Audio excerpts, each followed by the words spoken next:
Hey, in today's lesson, we are looking at 10 common phrasal verbs to talk about love and relationships. Now, learning phrasal verbs is a really great way of improving your English vocabulary and sounding more natural in conversations. If you are trying to improve your vocabulary, make sure you grab your free vocabulary ebook.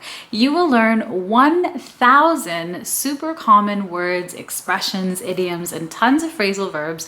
You can grab your copy via the link just below this video. And now, let's get started.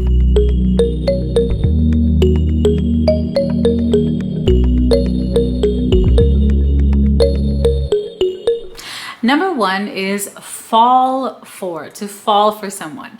Now, if you fall for someone, it just means that you develop romantic feelings towards someone. You start to like them, you start to be attracted to them. So for example, they fell for each other the moment they met. They fell for each other the moment they met, okay? Or you can say, I think I'm falling for you. I think I'm falling for him, okay? And again, this means to develop romantic feelings for someone, to start to like them. Number two is get along with or get on with. So get along with is more common in American English, and get on with is more common in British English, but these two phrasal verbs have exactly the same meaning, and both of them mean to have a good relationship with someone. Now, to get along with someone or to get on with someone, you can use this to talk about someone who you are romantically involved with. You can use it also to talk about family, friends, colleagues, or pretty much anyone. So for example, they are not getting along right now. They're fighting a lot, okay? So this could be a husband, wife, boyfriend, girlfriend. They're not getting along right now. They are fighting a lot. They do not have a very nice or pleasant relationship at this moment, okay? Another example, who do you get along best with in your family? Who do you get along best with in your family? You can leave the answer to that one down below in the comments. Again, to get along just means you have a good relationship with someone.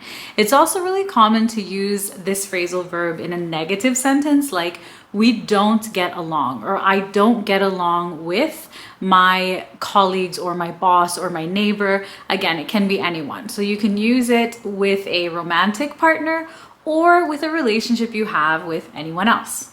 Number three is to settle down, to settle down.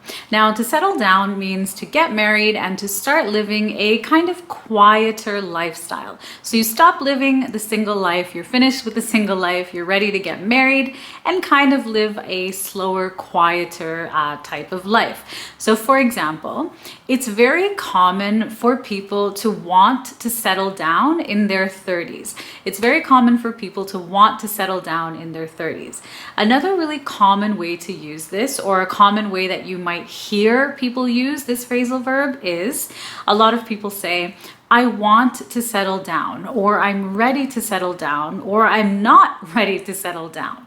Okay, so again, settle down means to get married, to start living a quieter lifestyle. So I want you to think about your own culture for a moment. At what age do people usually settle down, or do people usually want to settle down?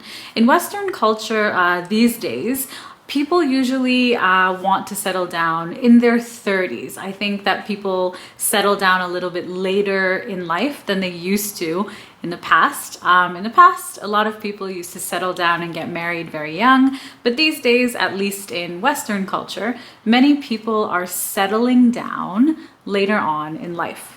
Phrasal verb number 4 is another one with settle. It's to settle for someone. So if you settle for someone, it means that you accept a relationship with someone that isn't actually good enough for you. It's not actually what you want. You want more than what this person is giving you or offering you in the relationship, but you just say okay and you accept it, all right? So for example, I think she settled for him because she wanted to get married. I think she settled for him because she wanted to get married. So in this case, she really wanted to get married and he proposed, And she said, okay, even though maybe she wasn't really in love with him or he wasn't the right person for her, she settled for him because she wanted to settle down, all right? She wanted to get married, so she settled for him.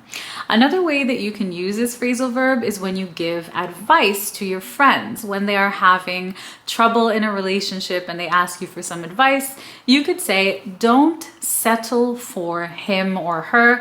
Don't settle for someone who lies to you. Or you could also say, don't settle. Don't settle. We often use the phrasal verb just like this. Don't settle. It means don't accept less than what you really want and what you feel that you really deserve. Number 5 is to go out. Now, the phrasal verb go out in the context of love and relationship actually means to date someone or to be dating someone.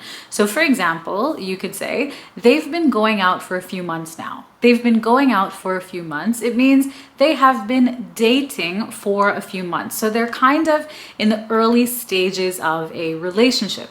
It's also really common to ask someone, would you like to go out with me sometime? Would you like to go out with me sometime? In this case, you're actually asking someone out on a date. So this is a really common and natural way to ask someone on a date in English. Would you like to go out with me sometime? Would you like to go on a date with me?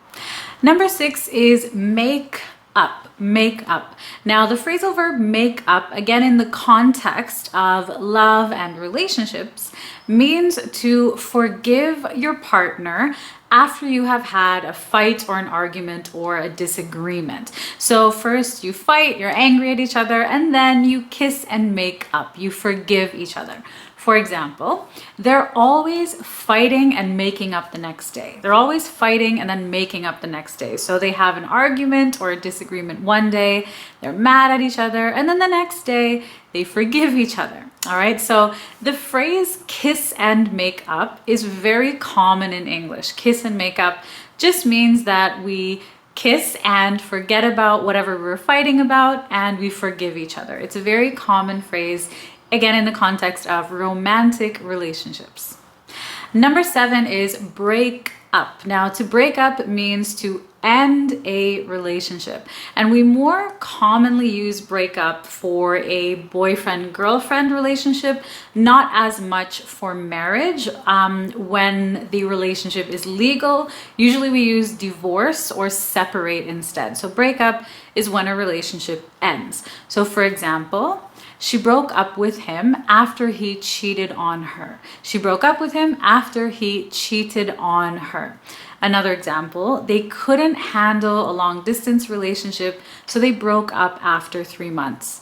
They couldn't handle a long distance relationship, so they broke up after 3 months. Long distance relationship is when they live in 2 different cities or 2 different countries. So break up is a super common one. Again, it means to end a romantic relationship. We don't use this one with friends, so just keep that in mind.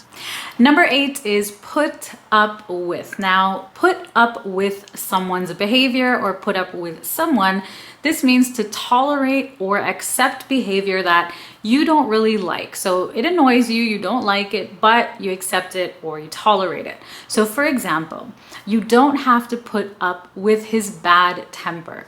You don't have to put up with his bad temper. Or in a marriage, you have to put up with your husband or wife's annoying habits. In a marriage, you have to put up with your husband or wife's annoying habits. Now, this phrasal verb, put up with, we often use it to talk about behavior or habits that someone else has that we find annoying. And you can use it to talk about a romantic partner, or you can use it to talk about your family member, your colleagues, your friends, with pretty much anyone. So this one is a really good one to know. Put up with, again, means to tolerate or accept something that someone else does that you don't really like. Number 9 is lead on, to lead someone on. Now, to lead someone on, this means to make someone think or believe that you have romantic feelings for them even though you don't plan to have a relationship with them or you don't intend to be serious with them, but you're kind of making them believe that you like them or you love them or you feel something for them when you don't. So leading someone on is never a nice thing to do. For example, she's just leading him on so he will help her get a job. She's leading him on so he will help her get a job, okay? Another example, you need to stop leading her on because she's falling in love with you. You need to stop leading her on because she is falling in love with you. So again, to lead someone on, you make them believe that you have feelings for them, even though you don't have any intention of actually having a relationship with this person. So this one is not nice. And number 10 is hit it off. Hit it off, okay? Here we use connected speech when we pronounce this. We kind of connect the words together a little bit. Hit it off, okay? Hit it off. And this means that you have good chemistry or a good connection with someone the very first time you meet them, from the first moment that you meet. So for example, imagine that you go on a date with someone new, and after your date, I ask you, how did your date go? And you say, it was great. We really hit it off. We really hit it off. It means we had good chemistry from the very moment that we met. We clicked. We got along well. There was a good connection. One more example. I really want to introduce you to my colleague. I think you will hit it off. Okay, so in this case, I want to set you up on a date with my colleague. Set up is another phrasal verb to arrange a date for someone else. Okay, I want to set you up with my colleague because I think that you will really hit it off. So there you have it, 10 phrasal verbs to talk about love and relationships in English. Now, I always encourage you to come up with your own examples, but it's not enough just to write your examples down. You actually must use the new vocabulary that you learn in your conversations. This is how you will remember phrasal verbs, idioms, any new vocabulary you learn. You will remember it through reviewing it and then actually using it. As well, don't forget to download your free vocabulary ebook. And if you really want to take your English vocabulary to the next level, make sure you check out the weekly English Words membership. It's an amazing monthly membership that's designed specifically to help you build your English vocabulary to an advanced level. So you learn vocabulary in context around a new topic every single week. It's an awesome membership. Make sure you check it out. I will link it down below for you. So as always, thank you so much for watching and for learning with me, and I will see you very soon in the next lesson.